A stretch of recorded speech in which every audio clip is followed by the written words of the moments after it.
"Flowers, sir. Only $5, the little girl said, her voice a little louder than usual, trying to be heard over the street noise. One of the men, the tallest one, stopped and looked down.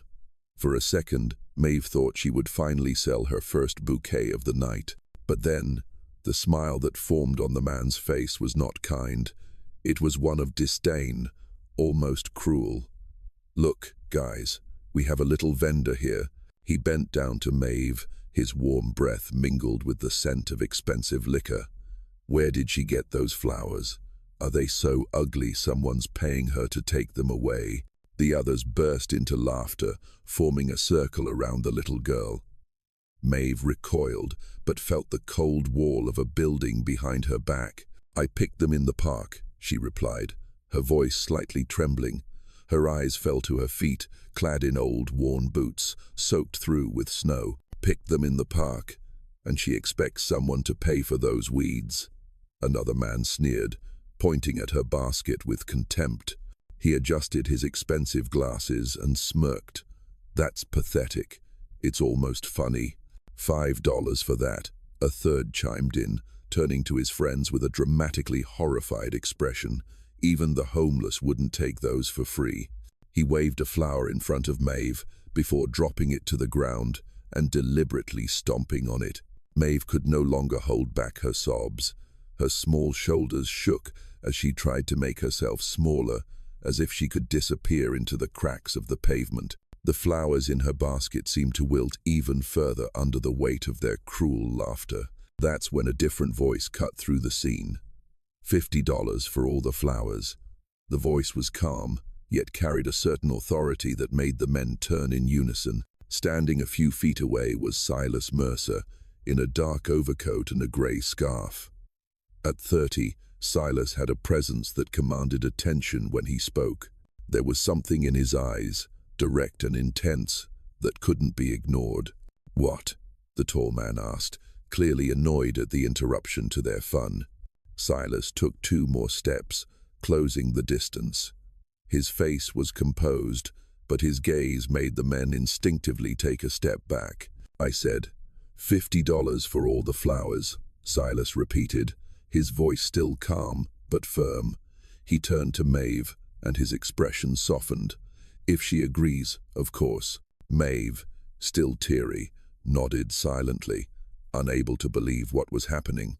Silas pulled his wallet from his coat pocket, took out a $50 bill, and handed it to Maeve. She took it with trembling fingers. "You should be ashamed of yourselves," Silas said, now addressing the men. There was no anger in his voice, just a simple, direct statement that was somehow more impactful. 4 grown men against a child. Is that what you call having fun?" The tall man opened his mouth to retort, but Silas continued, his tone unwavering. "What kind of man feels better about himself by making a child cry? What kind of bravery is that?" He shook his head as if pondering a particularly disappointing riddle. "Look at yourselves.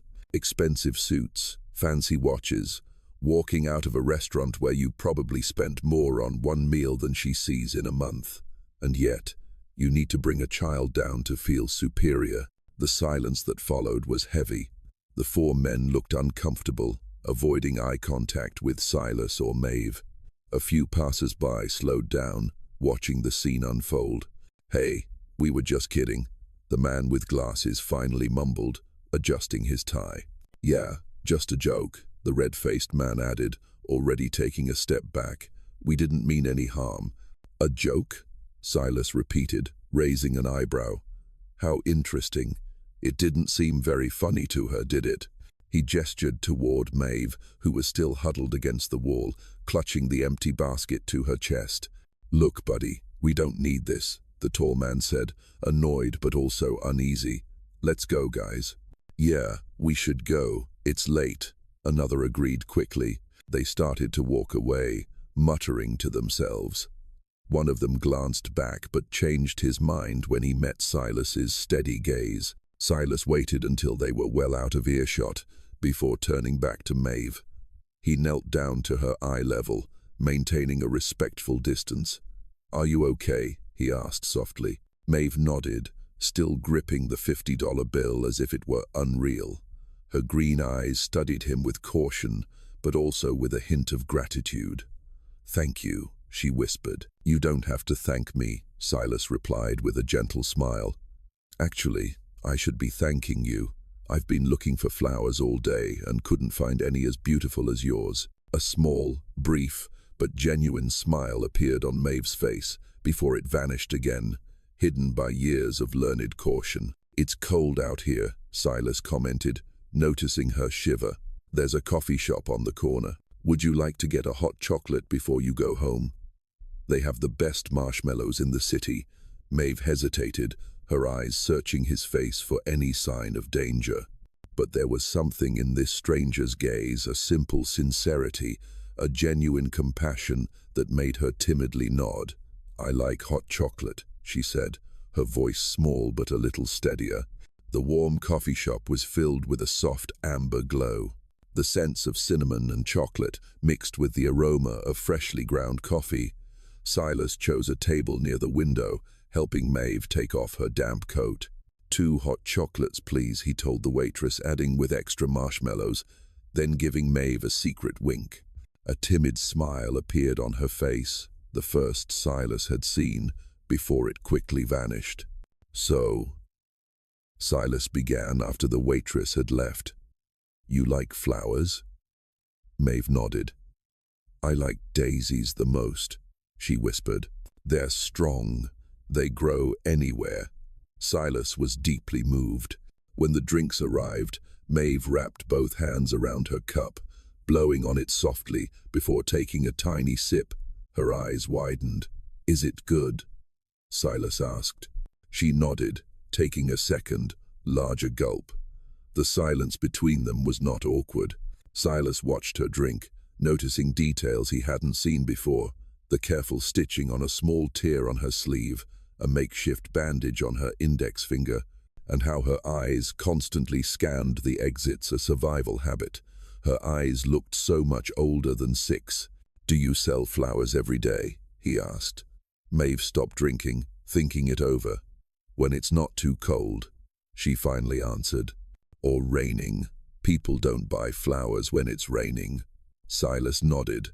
"And why do you sell flowers?" Maeve played with her spoon in the hot chocolate. "To buy food," she finally said, her voice small and practical. "And sometimes to pay for a warm place when it's too cold." Something tightened in Silas's chest. They finished their hot chocolates in silence. Silas wanted to ask more questions, but Maeve's caution made him respect her boundaries. "Thanks for the hot chocolate," Maeve said when she finished. "And for the flowers." "You're welcome," Silas replied. "Is it too forward to ask your name?" Maeve studied him for a moment. "Maeve. That's a beautiful name," he smiled. "I'm Silas." She nodded. "I have to go now," Maeve said, sliding out of the booth. Silas wanted to ask where she was going, but her self-assured, independent manner stopped him. "It was good to meet you, Maeve," he simply said. "Thank you again," she replied, then added as an afterthought, "and for making them stop." Before Silas could respond, she put on her faded coat, adjusted her cap, and walked out the door, disappearing into the night. He watched her through the foggy window, her small figure becoming less clear as she faded into the darkness. 3 weeks after that night, Maeve's image lingered in Silas's mind.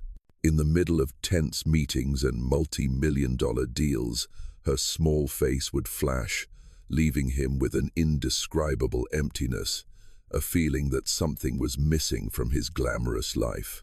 He began his search. No less than 5 times, Silas returned to Fifth Avenue, walking the sidewalks at different hours. His eyes scanned the rushing crowds, searching every newsstand, every street vendor, every flower seller. He tried to find that familiar small figure, hoping to spot her worn-out flower basket and her cautious green eyes. He asked a nearby flower vendor, "Do you know a girl, maybe 6 or 7, who sells flowers in this area?" The vendor shook his head. "A lot of people sell here, sir. They come and go like ghosts. In this city, people come and go like the wind." Silas felt a heavy disappointment. The vast, cold Fifth Avenue seemed to have swallowed the girl without a trace. Maeve, as the vendor described, had become a small urban ghost that the city had consumed. Despite having the phone numbers of some of New York's most powerful people, Silas was now helpless in his search for an anonymous little flower girl. He returned to his apartment, overwhelmed by a sense of powerlessness. Đây là bản dịch sang tiếng Anh của đoạn văn, được trình bày một cách tự nhiên và phù hợp với văn phòng Mỹ, giữ nguyên được cảm xúc và tình tiết gốc. Bản dịch tiếng Anh. On a Saturday morning, the New York sky was a dreary gray, and snow was still lightly falling, blanketing Madison Square Park in white. Silas decided to leave his confining apartment. He quickly put on his thick coat, stepped outside, and let his feet guide him to the park.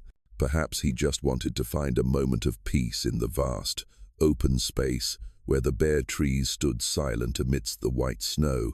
As he walked past the area near the fountain, a small figure against the stark white background suddenly caught his eye.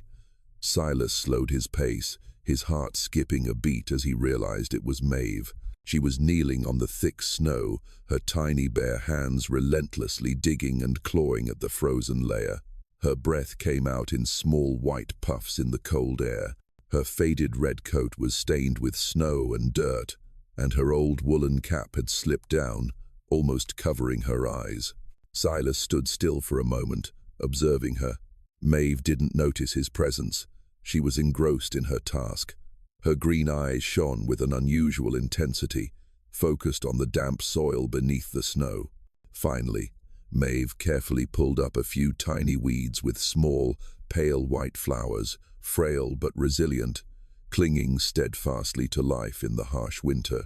She placed them in the small basket next to her, a faint smile on her face, as if rewarding herself for her accomplishment. Winter flowers, Maeve murmured to herself, her voice so soft it was almost carried away by the wind and snow, rare and strong. She cradled the flowers as if they were treasures. Silas moved a little closer, just enough for her to hear him. "Maeve," he called softly. She started, looking up. Her green eyes widened in surprise, then quickly turned cautious as she registered the stranger. But a spark ignited as she recognized Silas.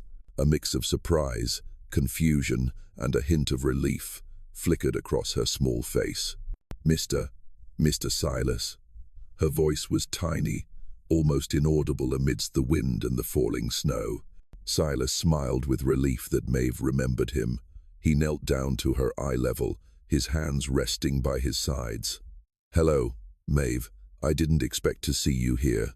He looked at her red hands and the snow-dusted basket, with only a few frail weeds. A sudden pang of hunger gripped Maeve. Her stomach gave a soft grumble, just loud enough for Silas to hear. He looked straight at Maeve, his expression warm. "You seem hungry. I know a small diner nearby that makes great pancakes with real maple syrup. Would you like to have breakfast with me?" Maeve blinked, her eyes studying him as if weighing a lavish offer. The promise of a warm meal was too tempting to refuse, but her street smarts had taught her to always be cautious. "Pancakes with maple syrup," she repeated, as if tasting the words. In the end, hunger won over wariness. She gave a small, almost imperceptible nod. Silas stood up, smiling. "Wonderful." He helped her brush the snow from her coat and her basket, and they walked quickly together toward the small diner. Đây là bản dịch sang tiếng Anh của đoạn văn, được trình bày một cách tự nhiên và phù hợp với văn phòng Mỹ, giữ nguyên được cảm xúc và tình tiết gốc. Bản dịch tiếng Anh. The small diner was cozy, with simple wooden tables and the inviting aromas of coffee and toast. Maeve sat across from Silas, her eyes still a little cautious, but much softer now. When the plate of golden brown, hot pancakes, with a smooth layer of maple syrup and melting pats of butter, was placed in front of her, her eyes lit up. She picked up the fork and knife with hesitation, then carefully cut a small piece and brought it to her mouth. Her expression immediately relaxed, and her eyes seemed to glow. "Is it good?" Silas asked, smiling as he watched her eat. Maeve nodded repeatedly, her mouth full.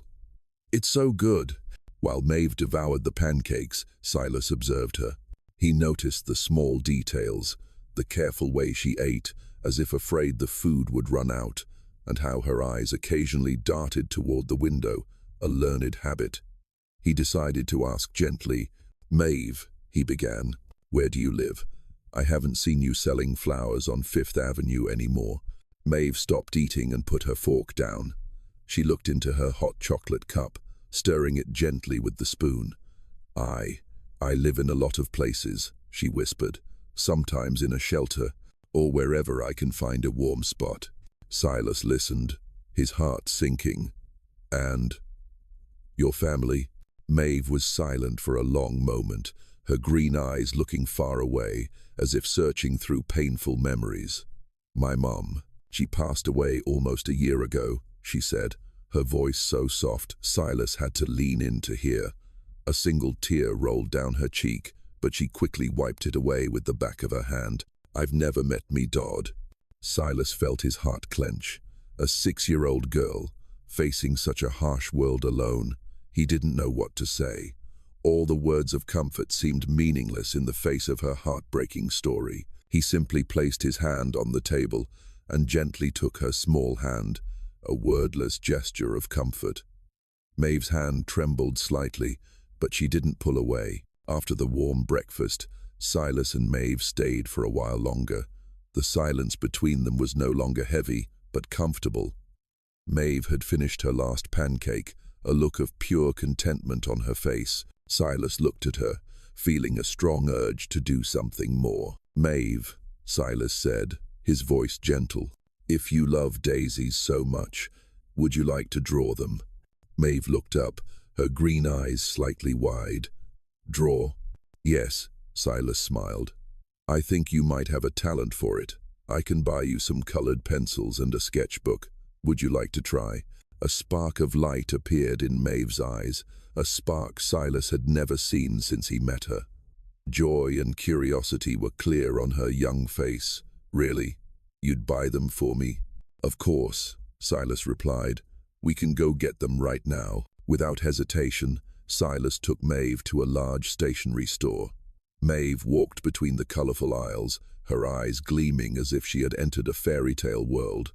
Silas patiently stood by, watching her eagerly choose a 24-piece set of colored pencils and a thick, hardcover sketchbook. That day, Madison Square Park became their art studio. Silas spread a small blanket on a dry bench, nestled among the snow-covered trees.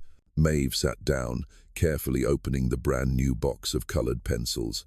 She tried each color on the white page, her eyes full of concentration.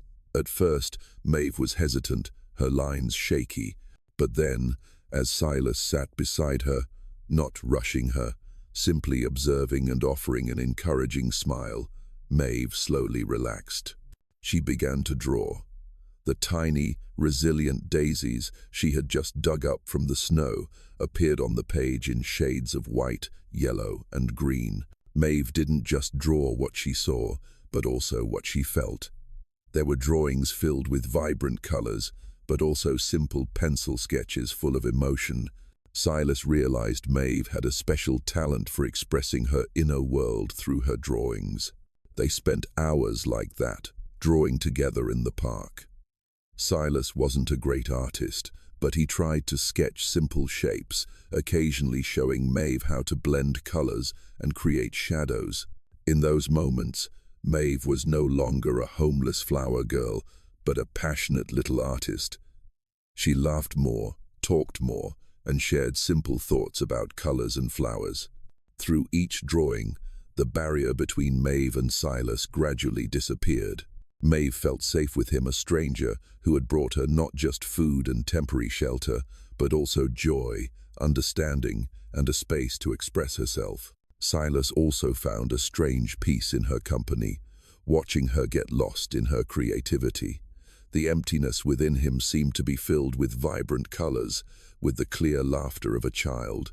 As the days passed, Madison Square Park became a peaceful sanctuary for Silas and Maeve.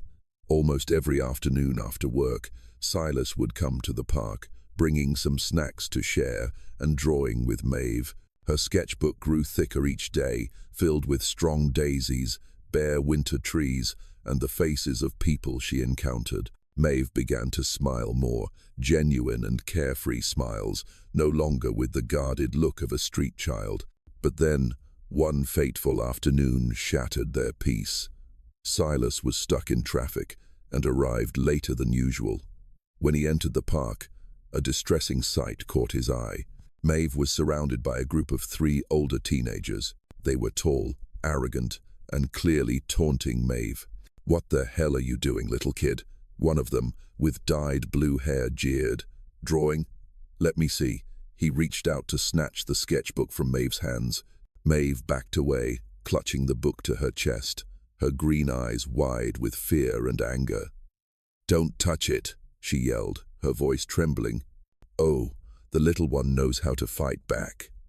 Another one mocked, nudging Maeve's shoulder, making her stumble. "Hand it over. Maybe she's drawing a ghost story or something." Anger surged through Silas. He strode quickly toward the teenagers, his face set in a hard line. "Hey!" His voice rang out, sharp and strong, cutting through their laughter. "What are you guys doing?" The 3 teenagers spun around, startled to see a grown man appear unexpectedly. Silas stood in front of Maeve, his gaze powerful and unyielding. "Leave her alone, now." Faced with Silas's determined stare, the teenagers didn't dare say another word. Their initial arrogance vanished, replaced by awkwardness. We were just kidding, mister," the blue-haired one stammered. "Your joke is scaring a child," Silas responded, his voice low but full of weight.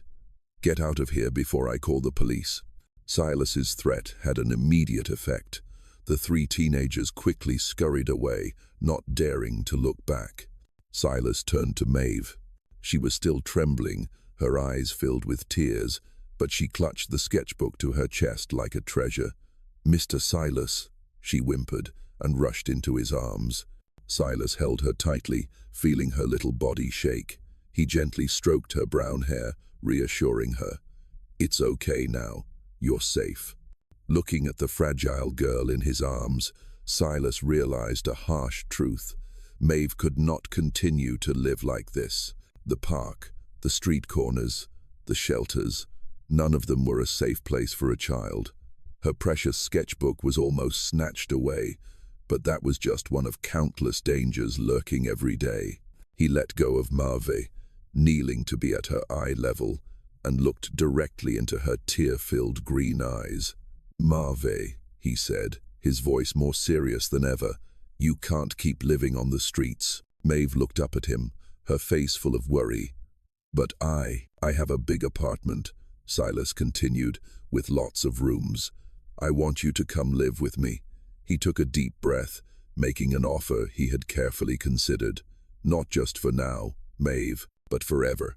I want you to have a real home." Maeve stared at him, as if she couldn't believe what she had just heard. Forever, a home. The thought had never even crossed her mind. The fear and loneliness she had carried for so long gradually faded, giving way to a bright spark of hope. That afternoon, everything Maeve owned was packed into her treasured sketchbook, her box of colored pencils, and her old flower basket. Silas brought her to his penthouse apartment. Stepping into the vast space, Maeve looked up at the paintings on the walls and the huge windows overlooking the sparkling city. Silas led her to a room. "This will be your room," he said, opening the door. Maeve walked in. There was a cozy little bed, a wardrobe, and a desk by the window. On the desk, a brand new set of watercolors and a few children's books were waiting. Maeve touched the soft bedspread and placed her flower basket in the corner, carefully setting the sketchbook on the desk. A feeling of being protected and loved enveloped her, chasing away the coldness of all those years. She had a home. Over the next few days, Maeve's life changed completely. There were hot meals, sleep on a soft bed, time for school, and hours of joyful painting. Silas's apartment was now filled with laughter and colorful drawings. He found his new purpose in caring for her. However, Silas knew that love alone was not enough. For Maeve to truly have a permanent home, he needed to make everything legal. He began the adoption process. Lawyers, paperwork, documents. Everything was prepared with great care.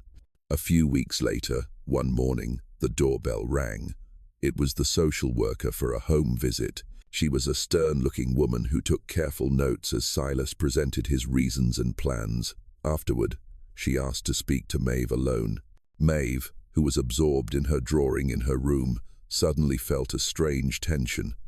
She didn't fully understand the words she had overheard, like paperwork, inspections, and foster system, but the fear of being separated, of being sent to a strange place that other kids had told her about, crept into her mind. Was this happiness just temporary? Would she be taken away, separated from Silas, the man who had given her the world? Maeve hugged her sketchbook tightly, her green eyes filled with worry, terrified that the home she had just found would slip away. The fear grew in Maeve. When the social worker left, she knew she had to do something. She quietly went into her room, scribbled a short note on a page from her sketchbook, and left it on her pillow. Then, clutching her sketchbook and the empty flower basket, she snuck out of the apartment unnoticed. There was only one place she felt safest when she was scared: Madison Square Park, where she had once found the strong winter flowers. Silas discovered Maeve's note when he went to check on her. His heart sank as he read the messy handwriting. "I'm scared. I don't want to go. I'm going back to the park." Without a second's hesitation, Silas grabbed his coat and rushed out of the apartment. He knew exactly where she would be. Snow was still lightly falling when Silas arrived at the park. He saw the familiar small figure huddled on a snow-covered bench, right where they had first met. Maeve was clutching the sketchbook to her chest, her eyes red from crying, staring blankly into space. Silas walked over and knelt in front of Maeve. "Maeve," he said softly, his voice full of worry. She looked up, her eyes filled with tears. "I don't want to go," she whimpered. "I don't want to be taken away." Silas pulled Maeve into a tight hug. "Listen to me, Maeve. I will never let that happen. Do you hear me? Never." He held her by the shoulders and looked her straight in the eyes. "You're already part of my family. You always have been. No one can ever take you away from me. I promise." He repeated his promise, his voice firm and reassuring. Slowly, Silas's words soothed Maeve's fear. She stopped crying, resting her head on his shoulder. "Really?" she asked, her voice muffled. "Really?" Silas replied, gently stroking her hair. "Do you trust me?" Maeve nodded. Under the still falling snow, Silas took Maeve's hand and led her back home. This time, she walked with a sense of relief, no longer fearing she would be left behind. After the incident at the park, Silas realized he needed to act quickly and decisively. Adopting Maeve wasn't just a personal desire but a responsibility, a promise he had made to her. The first thing he did was confront his father, Edward Mercer, a powerful man who always prioritized business. One afternoon, Silas went to Edward's office. "I have something to tell you," Silas began, his voice resolute. "I'm going to adopt Maeve." Edward, who was reviewing a pile of documents, looked up, his face full of surprise. "Adopt? What are you talking about, Silas? The homeless girl you keep mentioning?" He put the documents down, his sharp eyes fixed on his son. "Do you know how complicated that is? It will affect your image, our corporation's image." Silas looked his father straight in the eye. "I know, but I can't let her live on the streets anymore. She needs a family, Dad, and I need her too." He told the whole story of Maeve, from their first encounter, the incident at the park, to her fear when facing the social worker. He didn't hide his emotions, explaining how Maeve had changed his life, giving him a purpose that money could never buy. Edward listened in silence, his expression shifting from surprise to contemplation. Finally, he sighed, his eyes softening a little as he saw the determination and genuine affection in his son's eyes. "I understand," Edward said, his voice gentler. "If that's what you truly want, Silas, I'll support you. Whatever you need, I'll help." Edward's words were a precious approval, lifting the burden from Silas's heart. A few weeks later, the day of the final adoption hearing was here. The courtroom was small, but the tension was palpable. Maeve sat next to Silas, her small hand clutching his, her green eyes fixed on the judge. Silas was well prepared, with all the necessary documents, paperwork, and Maeve's drawings, vivid proof of her transformation and their bond. The judge, an older woman with kind eyes, listened to Silas's story with great attention. She examined the drawings, the innocent pencil strokes of Maeve's art. She also spoke with Maeve, asking gentle questions about her new life with Silas. Maeve, though still shy, confidently told her about the winter flowers and her joy in drawing. After listening, the judge smiled softly. She looked at Silas and Maeve, seeing the undeniable connection between them, a bond that had transcended all social and legal barriers. "Silas Mercer," she said, her voice clear and warm, "the court finds you to be a fit and loving person to become the legal guardian of Maeve." She turned to Maeve. "And you, Maeve, do you wish to be Silas Mercer's daughter?" Maeve looked at Silas, then at the judge, a radiant smile spreading across her face. "Yes," she answered decisively. The judge struck her gavel. "Then," she announced, "as of today, Maeve is officially the daughter of Silas Mercer." A wave of relief and happiness spread throughout the courtroom. Silas hugged Maeve tightly, feeling as if a huge weight had been lifted. The legal formalities were finally complete, but both Silas and Maeve understood that this piece of paper was merely a confirmation of what had existed for a long time, the love and emotional connection that had already made them a true family, transcending all social barriers and dry legal procedures. Now, they were officially a family, forever.